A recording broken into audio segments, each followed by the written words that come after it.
Muito obrigado, Ian. Eu acho que o museu ele tem o MUT ele tem uma originalidade muito grande a partir dessas colocações que você fez, e tem também dilemas, acho que muito compartilhados entre as experiências aí do Museu Bajubá e possivelmente também do Museu da Memória e da Diversidade Sexual do Cariri, principalmente nessa percepção aí de como lidar com uma linguagem mais próxima do jovem e de pensar o Instagram como um anexo nessa arquitetura.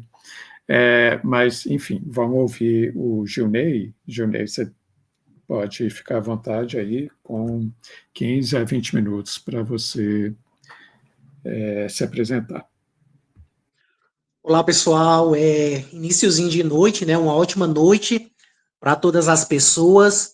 Eu sou Gilney Matos, sou professor de formação, então a gente já parte de um local a qual a gente convive diretamente com pessoas o dia inteiro, e é onde parte também a nossa história. Fiquei encantada agora com o Ian, ele deu uma aula de tecnologias, eu acho que a gente emplacou agora, tive vários insights para que a gente possa também trabalhar essa questão de várias coisas nessa área tecnológica, mas a gente também começou a avaliar também o quanto nós ainda somos bem analógicos nesse sentido, né?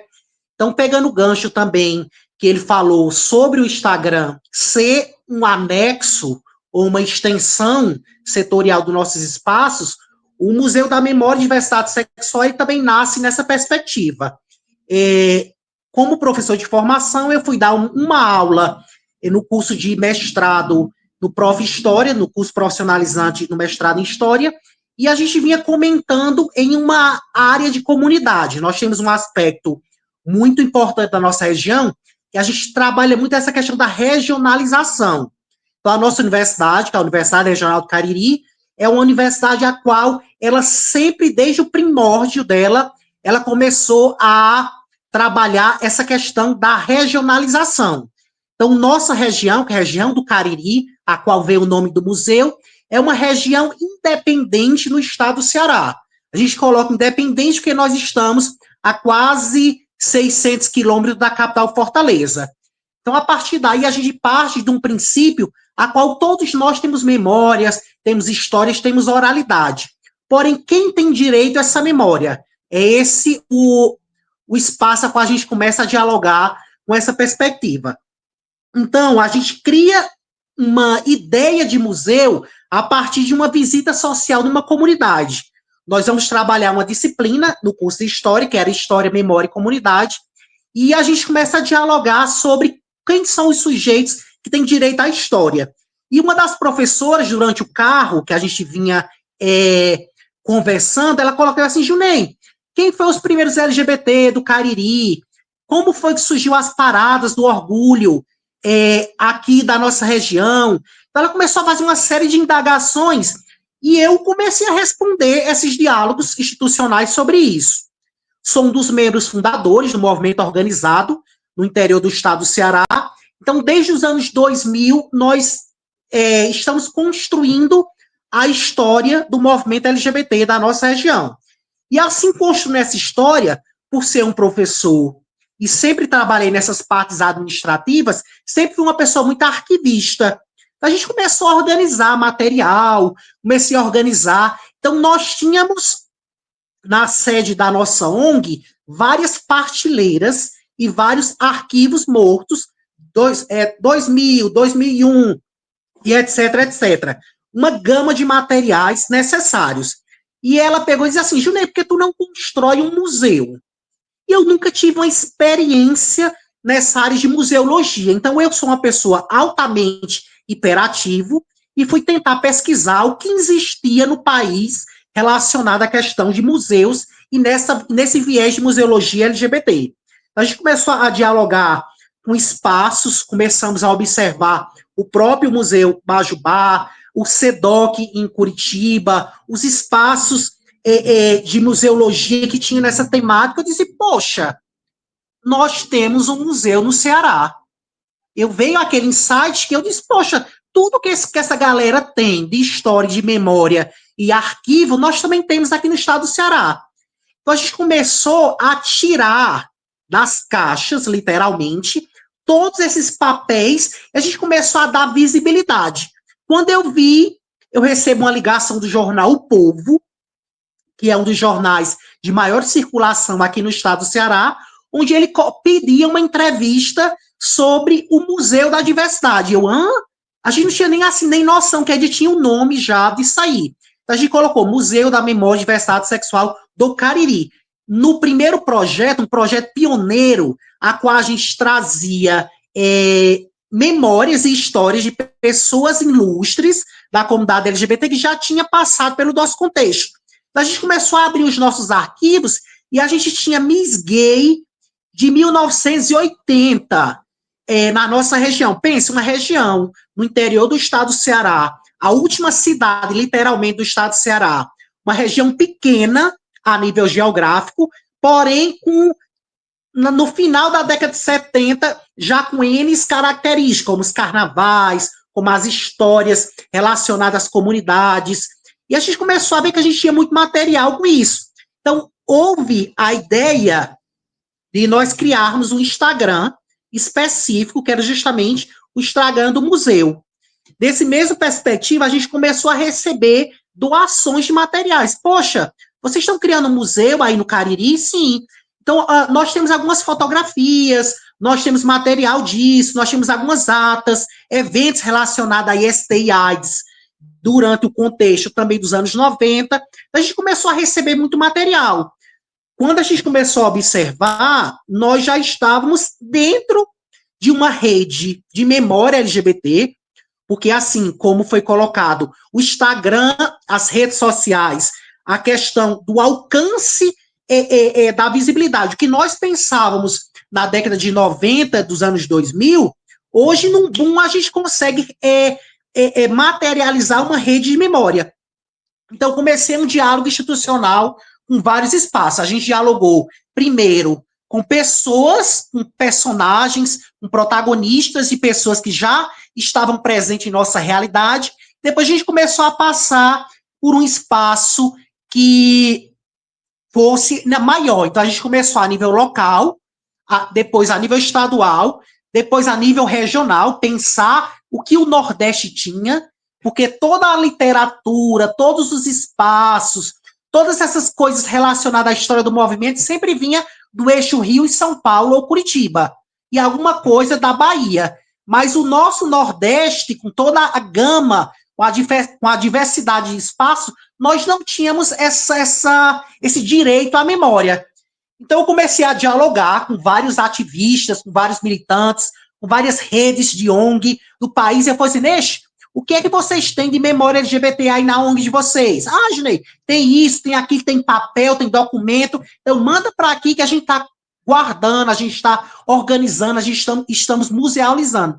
Então, a gente teve um diálogo bem interessante, e por ironia do destino, em nossa região nós temos o Centro Cultural do Cariri.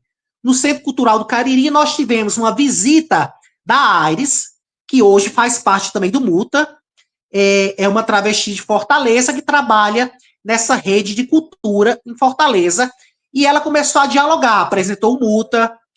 Com poucos dias nós tivemos um evento sobre literatura LGBT, e a gente conheceu a Amara Moira de São Paulo. Então ela foi ao nosso espaço, conheceu o espaço que a gente estava trabalhando, e essa rede de memória foi crescendo nesse espaço. Hoje nós temos,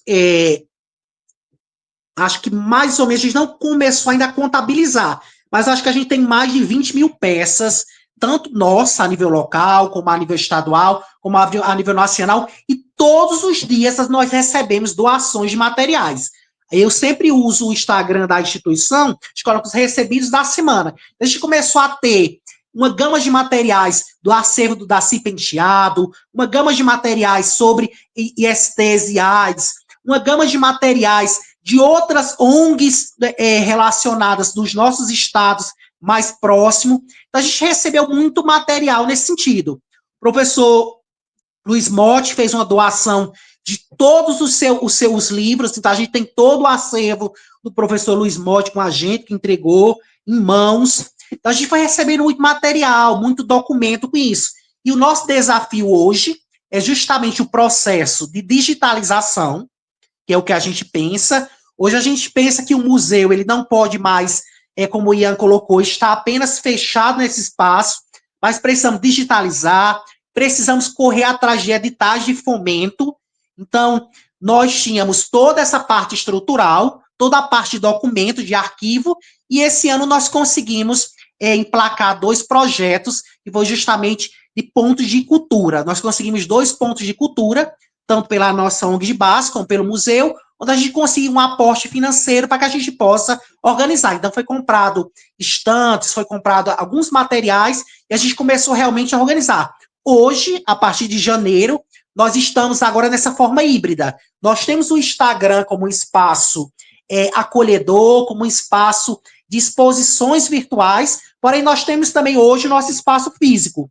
Estamos com 2 salas num prédio lá no centro da cidade do Crato, a qual nós estamos trabalhando toda essa perspectiva de uma museologia social, aquela museologia a qual traz pessoas para conviver junto com a gente. Então, a gente já recebemos visita da Fundação Roberto Marinho, a qual foram gravar um documentário sobre Somos Museus, que são experiências museais diferentes, aquelas experiências de museus que o acervo não está travado, fechado, mas está justamente em outros espaços. Então, a gente participa de exposições itinerantes. Hoje, nós temos essa perspectiva. Há um evento do cunho de gênero e sexualidade. Então, a gente faz essa permuta de acervo, a gente lança os documentos. Essa semana nós teremos várias rodas de memória relacionadas a pessoas LGBT mais 60. Então, a gente vai compartilhar os nossos álbuns de foto dentro dos eventos. Então, a gente quer justamente uma construção de um museu vivo, de um museu comunitário, de um museu que esteja presente dentro da comunidade. E como o tema da semana coloca, em rápida transformação. Hoje nós vivemos em um mundo de rápida transformação, a qual nós precisamos nos adaptar a todas essas realidades, a trazer os novos conhecimentos e beber das fontes também, das sabedorias de pessoas como o professor Luiz Morgado, com toda essa gama de conhecimento. Então, essa rede de museus, esse espaço a qual nós construímos virtualmente, esse diálogo hoje que nós estamos fazendo, é um fortalecimento de memória. Durante muitos anos, as nossas populações, em geral, estiveram apagados pela história oficial. Nós estamos tendo o privilégio, o dom, somos guardiões para que a gente possa repensar uma nova história, mas uma nova história focada em nossos corpos de pessoas LGBT ocupando esse espaço.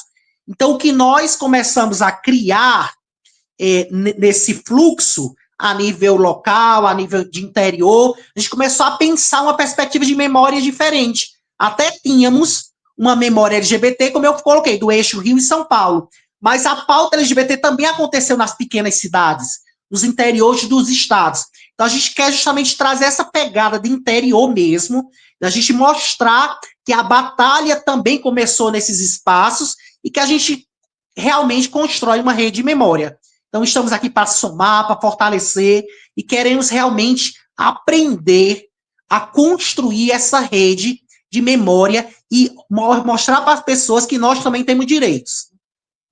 Obrigado. Muito obrigado, Gilney. É muito importante a gente conhecer também essas experiências que são de regiões mais interioranas e praticamente deslocadas do que a gente se habituou a pensar como grandes centros ou regiões mais privilegiadas do ponto de vista geográfico aqui no Brasil, né? Principalmente aí a região sudeste. É muito importante a gente ter essa percepção, essa visão de uma região tão distante aqui do sudeste, quanto é a região do Cariri, aí no Ceará, e de outras regiões no norte e nordeste do país, também no centro-oeste. E principalmente pensar nessa possibilidade de cooperação que vocês conseguiram estimular, que vocês conseguiram construir aí a partir aí do relato que você nos deu, né?